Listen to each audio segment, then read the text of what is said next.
നമസ്കാരം. ഹണിമൂൺ കൊലപാതക കേസിൽ അറസ്റ്റിലായ പ്രതിയെ വിമാനത്താവളത്തിൽ വെച്ച് ഒരു യാത്രക്കാരൻ മുഖത്തടിച്ചതായി ദൃക്സാക്ഷികൾ പറയുന്നു. ചൊവ്വാഴ്ച രാത്രി ഇൻഡോറിലെ ദേവി അഹല്യാഭായ് ഹോൾക്കർ വിമാനത്താവളത്തിലാണ് സംഭവം. രാജ രഘുവംശി കൊലപാതക കേസിൽ അറസ്റ്റിലായ പ്രതികളെയും കൊണ്ട് മേഘാലയ പോലീസ് എയർപോർട്ടിൽ പ്രവേശിച്ചപ്പോഴാണ് സംഭവം നടന്നത്. തന്റെ ലഗേജുമായി കാത്തു നിൽക്കുന്ന ഒരു യാത്രക്കാരനാണ് ദേശീയ മാധ്യമ ശ്രദ്ധ പിടിച്ചുപറ്റിയ കേസിലെ പ്രതി നടന്നു പോകവെ പെട്ടെന്ന് ദേഷ്യത്തോടെ മുഖത്തടിച്ചത്. പ്രതികൾ മുഖത്ത് മാസ്ക് ധരിച്ചതിനാൽ ആർക്കാണ് അടി കൊണ്ടതെന്ന് വ്യക്തമല്ല. വീഡിയോ ഇതിനോടകം സമൂഹ മാധ്യമങ്ങളിൽ വൈറലായി കഴിഞ്ഞു. രാജ് കുശ്വ, വിശാൽ ചൗഹാൻ, ആകാശ് രാജ്പുത്, ആനന്ദ് കുർമി എന്നീ പ്രതികളെയാണ് മേഘാലയയിലെ 12 അംഗ പോലീസ് സംഘം ഷിലോയിൽ നിന്ന് ഇൻഡോറിലേക്ക് കൊണ്ടുപോയത്. രാജ രഘുവംശി മെയ് 23-നാണ് കൊല്ലപ്പെട്ടത്. കൊലപാതക കേസിലെ പ്രധാന പ്രതിയായ സോനം ഇതിനുശേഷം ഇൻഡോറിലെത്തിയതായി പോലീസ് പറഞ്ഞു.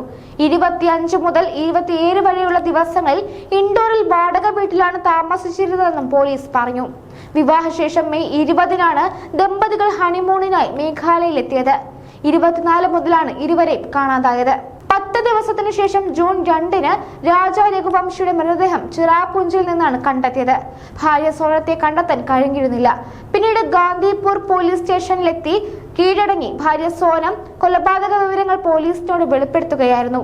അതിനിടെ മേഘാലയയിലെ ഹണിമൂൺ കൊലപാതകം സംബന്ധിച്ച കൂടുതൽ വിവരങ്ങൾ ഇപ്പോൾ പുറത്തു വരികയാണ്. വിവാഹശേഷമുള്ള രാത്രികളിലാണ് സോനം രഘുവംശിയും കാമുകനായ രാജ് കുശ്വാഹനെയും കൊലപാതകം ആസൂത്രണം ചെയ്തതെന്നാണ് പുറത്തുവരുന്ന വിവരങ്ങൾ. ഇരുവരുമായി 2 വർഷത്തോളമായി അടുപ്പത്തിലായിരുന്നു. പരസ്പരം സംസാരിക്കാനായി പ്രത്യേകം സിം കാർഡുകൾ ഉപയോഗിച്ചിരുന്നതായാണ് ഏറ്റവും പുതിയ വിവരം. അതേസമയം തങ്ങളുടെ പ്രണയ വിവരം പുറത്തു വരാതിരിക്കാനാണ് ഇരുവരും ശ്രമിച്ചത്. പകൽ അതിനുവേണ്ടി വലിയ നാടകങ്ങൾ കളിച്ചു. 2 വർഷം മുൻപ് ജോലി സ്ഥലത്ത് വെച്ചാണ് സോനം രഘുവംശിയും രാജ് കുശ്വാഹയും പരിചയപ്പെടുന്നത്. അന്ന് സോണത്തിന് 23 വയസ്സും രാജ് കുശ്വാഹയ്ക്ക് 18 വയസ്സുമായിരുന്നു പ്രായം. സോണത്തിന്റെ അച്ഛൻ ഇൻഡോറിലെ പ്രമുഖനായ പ്ലൈവുഡ് വ്യാപാരിയാണ്. വർഷത്തിൽ കോടികൾ വരുമാനമുള്ള ഇദ്ദേഹം അസുഖബാധിതനായതോടെ മകൻ ബിസിനസ് ഏറ്റെടുത്തു. 2023-ലാണ് സോനം രഘുവംശിയും സഹോദരന്റെ സ്ഥാപനത്തിൽ HR വിഭാഗത്തിൽ ജോലിക്കെത്തുന്നത്. ഈ സമയം കമ്പനിയിലെ ബില്ലിംഗ് വിഭാഗത്തിൽ സൂപ്പർവൈസറായിരുന്നു രാജ് കുശ്വ. ജോലി സ്ഥലത്തുള്ള ഇരുവരുടെയും പരിചയം പതുക്കെ പ്രണയമായി വളർന്നു.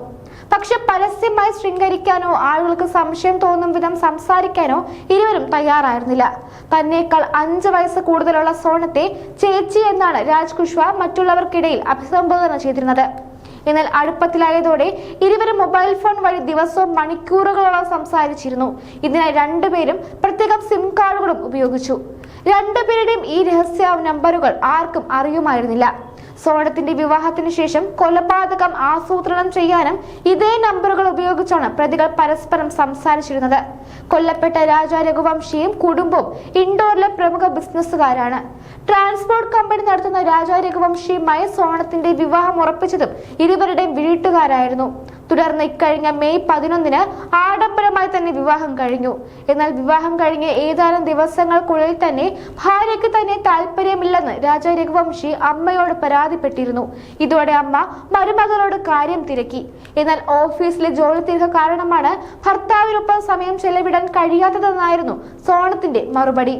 പിന്നാലെ ഭർത്താവുമായി സോനം കൂടുതൽ സംസാരിക്കാനും തുടങ്ങി. ഇതിനുശേഷമാണ് സോനം തന്നെ മേഘാലയയിലേക്കുള്ള ഹണിമൂണും പ്ലാൻ ചെയ്തത്. വിവാഹം കഴിഞ്ഞ 3-ാം ദിവസം തന്നെ ഭർത്താവിനെ കൊലപ്പെടുത്താനുള്ള പദ്ധതികൾ സോനവും കാമുകനും ചേർന്ന് ആസൂത്രണം ചെയ്തു തുടങ്ങിയിരുന്നു. മെയ് 16-ാം തീയതി മാത്രം സോനവും കാമുകനും 6 മണിക്കൂറോളം ഫോണിൽ സംസാരിച്ചതായാണ് കണ്ടെത്തൽ. രാത്രി 9 മണി മുതൽ പുലർച്ചെ 3 മണി വരെയാണ് ഇരുവരും തുടർച്ചയായി സംസാരിച്ചത്. ഈ സംഭാഷണത്തിലാണ് കൊലപാതകത്തിന്റെ മിക്ക കാര്യങ്ങളും ആസൂത്രണം ചെയ്തത്. മെയ് 17-ാം തീയതി രാജ് കുശ്വ തന്റെ പഴയകാല സുഹൃത്തുക്കളും വാടക കൊലയാളികളുമായ ആകാശ് രാജ്പുത്, വിശാൽ സിംഗ്, ആനന്ദ് കുർമി എന്നിവരെ നേരിൽ കണ്ടു. ആദ്യം 4 ലക്ഷം രൂപയ്ക്കായിരുന്നു കൊട്ടേഷൻ തീരുമാനിച്ചിരുന്നത്. എന്നാൽ സോനം 20 ലക്ഷം രൂപ വാഗ്ദാനം ചെയ്തു. തുടർന്ന് കൊട്ടേഷൻ ഉറപ്പിക്കുകയും ചെയ്തു. മേഘാലയയിൽ ഹണിമൂൺ ആഘോഷിക്കുന്നതിനിടെയാണ് ഇൻഡോർ സ്വദേശിയായ രാജ രഘുവംശിയെയും ഭാര്യ സോണത്തെയും മെയ് 23 മുതൽ കാണാതായത്. തുടർന്ന് ഇവർ സഞ്ചരിക്കുന്ന ഇരുചക്ര വാഹനം ഒരിടത്ത് ഉപേക്ഷിച്ച നിലയിൽ കണ്ടെത്തി. പിന്നാലെ ദിവസങ്ങൾ നീണ്ട തിരച്ചിലിനൊടുവിൽ ജൂൺ 2-ാം തീയതി ഈസ്റ്റ് ബാസി ഹിൽസിലെ മലയിടുക്കിൽ നിന്ന് രാജ രഘുവംശിയുടെ മൃതദേഹം കണ്ടെടുത്തു. എന്നാൽ ഭാര്യ സോനം രഘുവംശിയെ അപ്പോഴും കണ്ടെത്താനായിരുന്നില്ല. പ്രാഥമിക പരിശോധനയിൽ തന്നെ രാജ രഘുവംശിയുടേത് കൊലപാതകമാണെന്ന നിഗമനത്തിൽ പോലീസ് എത്തിയിരുന്നു. സംഭവ സ്ഥലത്ത് നിന്ന് ലഭിച്ച വടിവാളും റെയിൻകോട്ടും മൊബൈൽ സ്ക്രീനിന്റെ ഭാഗവും അന്വേഷണത്തിന് നിർണായകമായി. സംഭവത്തിൽ തുടക്കം മുതലേ പോലീസിന് സോനം രഘുവംശിയെ സംശയമുണ്ടായിരുന്നു. അന്വേഷണം ഊർജിതമാക്കാൻ 120 അംഗം പോലീസ് സംഘമാണ് പ്രവർത്തിച്ചതെന്ന് മേഘാലയ പോലീസ് പറയുന്നു. ഓപ്പറേഷൻ ഹണിമൂൺ എന്ന് പേരിട്ട ദൗത്യത്തിന് 20 അംഗം ഓഫീസർമാരാണ് നേതൃത്വം നൽകിയത്.